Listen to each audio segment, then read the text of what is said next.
Hey guys, welcome to today's video. So if you've been wondering, I wish that I had more time, where am I going to get more hours in the day to get things done, then you're going to love this video.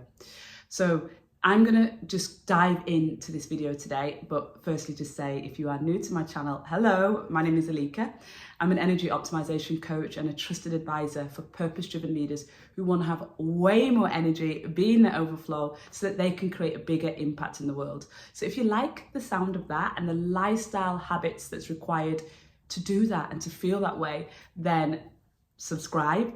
Then you can just you can be notified of all the information and insights that I share around that. So today's video is really important because let's be honest, when we are really wanting to make a difference and get things done in our life, either the person that we want to become or the vision that we have of the things that we want to see and the desires that we have in our life, one of the biggest challenges that most people face is time. Okay, and I always love this area because when people start to work with me, one of the things that I talk about immediately is how we quantum leap, how we literally collapse time so that the reality of what we want is closer to us than our minds would allow us to imagine. And yet so many, just like me, we got into that world of productivity hacks. So I recall back in the day, probably one of the first ones for me was Tim Ferriss, The 4-Hour Working Week. And I remember reading that book and a lot of it making so much sense, but it being so far away from where I was. And let's be honest, there are a million productivity hacks out there.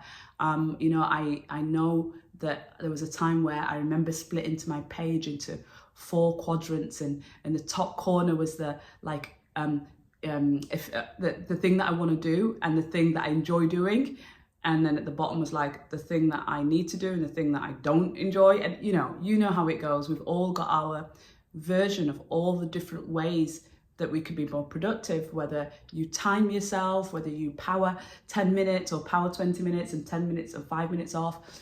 And the truth is, none of them really stand the test of time because they're all very good productivity hacks. And they all last for a season until you can't even sustain the productivity hack. And the productivity hack is here to try and help you to manage your time in a more sustainable way. So it's really interesting. And the reason why is all of these productivity hacks are all working with the mind. And they're working with the mind, the logical mind, in a way of trying to control. But the truth is, the way to really expand how it feels to have more time is really to manage your energy efficiently. And so that's why for me, I always have a side effect of more time through the work that I do because I use energy as the measurement of success. So let's talk about what would that look like. What it looks like is, let's say, for example, we work on our physical body. And so what we're looking at now is we're looking at the food that we eat, we're looking at the exercise that we do, and we're trying to get efficiency, or we're trying to achieve goals in that area, right? Usually they're linked to something else, right? The food that we eat is usually linked to being in the right size body or feeling healthy in our body, or maybe creating more harmony, a disease or illness that we're suffering from, and trying to boost our immunity around there. And then when it comes to our exercise, again, it's similar. It's about feeling good in our body, but it also may be for mental well-being. Exercise is so brilliant for that. But what we're doing is we are looking at these areas that help us, our physical body. So when I think about food, for example, when I want to be time efficient in food, what I can do is I can batch cook. It's very efficient use of time. So what would I do is I would take a large portion of a type of meat, I would cook it. So if I think about this week, I've done that with chicken drumsticks. I've marinated a whole bunch of chicken drumsticks overnight, and then I roasted them all, and that will last me 2 to 3 days. You can do the same with grains. You can choose a grain like, I don't know, quinoa or brown rice and batch cook, or sweet potatoes maybe. And you could do the same, like you roast a tray of Mediterranean vegetables. So that's a very efficient use of time because you're cooking once and eating twice, or maybe even 3 times. But really what makes that sustainable is when you actually go, I really want to eat food that fuels my body, and eating well, feeling good, that is the actual motivator for batch cooking. And batch cooking is like, it's almost like the process, the resource that you use.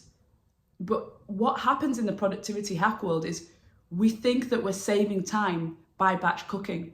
We're saving time because we've decided that we eat a certain way.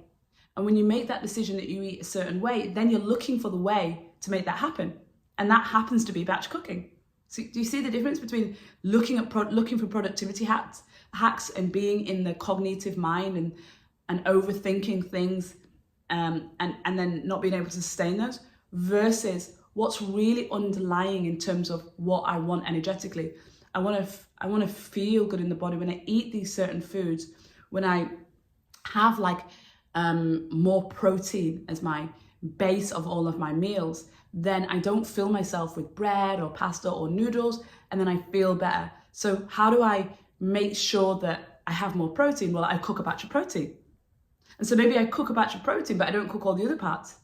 But again, I'm still moving from the energy leak that I would have if I was like not conscious about what I eat and how it makes me feel, is just running around and trying to prepare meals all the time and ad hoc, and then just like that feeling of like, you know, doing things ad hoc and rushed and just like trying to squeeze like cooking another meal in. That doesn't feel good, so I know it's not right. And then actually what ends up happening is I don't eat the right foods because I'm rushing and I'm doing it last minute, and so I end up using things that I have available, and sometimes that's not the things that I want to eat. So there is an energy leak there. And because I see that I'm leaking energy by running around and doing things last minute, I go, hang on a minute. What I really want is to not run around last minute. And what I really want is to eat really well. And so that's where that comes about. When I look at exercise, it's exactly the same. So we're still working on the physical body.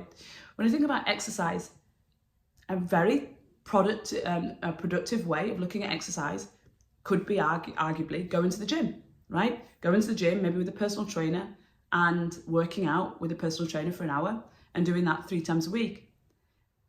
And I've seen this in productivity hacks where they've looked at certain types of exercises that you can do in the gym. But the truth is that a lot of people leak energy when they go to the gym, because they firstly think about when are they going to go to the gym. They then, let's say if you're working with a personal trainer, have to book time with that personal trainer. So now you're thinking about, okay, when is he free, when am I free, and coordinating calendars, energy leak, right? Then they go, okay, I've got to work out for an hour because the personal trainers are typically an hour. So now I have to leak more energy, but literally physical energy, by working out for an hour. Whereas what do I actually want? I want to exercise. And so what I do is I go, oh, what feels good in my body right now? And I know, logically, I know the types of exercise that I need. I know I need resistance training. I know I need flexibility. I know I need good cardiovascular ability. So I know that. But then within that, I want to feel like what would give me more energy. So if I have like, you know, today is a day where it's the weekend and I like to be a little bit more chilled, and I can feel that my pace is a lot slower at the weekend. So it felt really good this morning to just wake up and to just do like a really restorative yoga. That felt like energy to me. Whereas if I'd have got up this morning and gone, okay, I need to go to the gym because, you know, I've got to do it 4 times this week or 3 times this week, I've got to go, and all of that, I just know that I would have leaked energy either on the way to the gym, procrastination, getting to the gym, like, and then pushing my body when it didn't feel like that. So again, when you do that, I don't know about you, but I noticed that I then end up walking around the gym and just like really wasting time in the gym. Whereas the thought of doing the yoga this morning felt so good, so restorative, that I just jumped straight in and that was it. And by 8 o'clock, I'd finished working out. So I didn't leak energy in getting to the gym, working out, procrastinating, and actually using my body in the way that it didn't want. So you can see that by looking at the energy leaks here, it's actually really productive for the physical body. And let's think about how, like, emotionally we leak energy. I would say that the biggest emotional leak for us is our relationships, because that's where we spend a lot of time ruminating, having regrets, feeling bad when we didn't need to. And so what is the way to manage our time efficiently there, so we're not losing energy, is by noticing emotionally how people make us feel, and noticing those relationships where it doesn't feel good. Like, I literally feel like every single time I meet this person afterwards, I feel exhausted. That's an energy leak. Or after I met this person, I have to ruminate over what they said. That's an energy leak. Every time I meet this person, I've got to download to my other friend or my partner or blah, blah, blah about all these things that this person said that I didn't resonate with. It's an energy leak. And so actually what happens is you start noticing that you're leaking a lot of energy in that area emotionally. And so when you start noticing how you feel, which is your emotions is energy that's moving through your body, and you start noticing where people that you spend time with just make you feel at peace, bring you more joy, create more harmony between the two of you, that's when you want to start doing more of that. And that's where you start realizing that your time is used way more efficiently. And so you actually start saying no to those people that drain your energy, those energy vampires. You start saying no to those people that emotionally don't make you feel good. And so you cut out all of this lost time that you have, and you tend to have fewer connections, but the depth of those connections is so much stronger. And so guess what? Because the depth of those connections is much stronger, both personally and professionally, you get much more out of them. So they fulfill you in so many other ways. They mentally keep you healthier, right? So now you're not losing energy around ruminating in your mind, creating anxiety, which, when you have anxiety, you procrastinate, you can't get work done, it's so frustrating, you lose a lot of energy. You also find that, the healthy relationships, they open up things for you, like maybe professional networks or a referral or a contact that you need, or somebody that, they do things for you, like acts of service that really therefore save time. And so we see that by monitoring our emotions, and then what we do is we stop the energy leaks from our mind and from the way that we feel, and all the verbal communication that comes out as a result of not being aware of that. And so we save so much time. And then I look at, when I think about the exchange of energy with people and our environment, and how that can be very conducive to how we save time. I think the environment that you're in really affects your energy leaks. So let's say, for example, if I'm in an environment where I can't sleep properly at night, I'm woken up by noise, or there's pollution, or I'm too cold, then I lose a precious time of energy, the 8 hours or more that I want to sleep every night, where I recover. And so the next day, I lose so much time because I'm not productive. If I choose working spaces where I don't feel comfortable, or I sense that the working space is not harmonious, the people in the space are not harmonious, then I notice that I don't get the things done that I'm supposed to do. So I have a rule that I just have when it comes to where I work, where I tend to work from different cafes, and I have 3 things. 1, I want to see nature. So usually that means I'm actually outside, or the cafe's got an outdoor seating area, but it can mean it's like one of the hotels that I was working in the other day, it's got this big open courtyard area. And I felt like, all the plants and everything around, so it felt like that outdoor feeling. And so I find that very conducive, because it's really in sync with our human biology to be in tune with our environment, our outdoor environment, right? So I choose that. The second thing is I obviously want strong Wi-Fi, because again, bad Wi-Fi, cutting out, I'm using my hotspot, it's not reliable, so then I'm not efficient with my time that I've got. And then the third thing is the food that they serve, the food and drink that they serve. So I'm not going to be the person that's going to work in Starbucks, even if it's in a beautiful area with outdoor seating, because all the food, all the drink there, okay, minus tea, it's just not the food that I want to be putting in my body for my body to be sharp, my mind to be sharp, for my body to be efficient, and for me to be, you know, utilizing energy efficiently. And so by looking at the environment, the space, and having nature around me, having good Wi-Fi and having Elika approved food, I'm already making sure that my environment is conducive for me to do what I need to get done. And so I save so much time because I get it done, and then I've got time to play. And so, you know, really today's video is a really different spin on looking at how you can manage your time, not through the lens of what's the latest productivity hack, but noticing where your energy leaks are from how you sense and feel them and experience them, and then tuning in to not leak energy in those areas physically, mentally, emotionally, with your relationships, with your lifestyle, your environment, and therefore that being how you are so much more productive. So I want to end this video with just maybe sharing some prompts that can kind of get your mind thinking about how could I save time? How could I quantum leap the process of the desires that I have in my life by the energy leaks that I have, blocking those and having that energy flow back into me?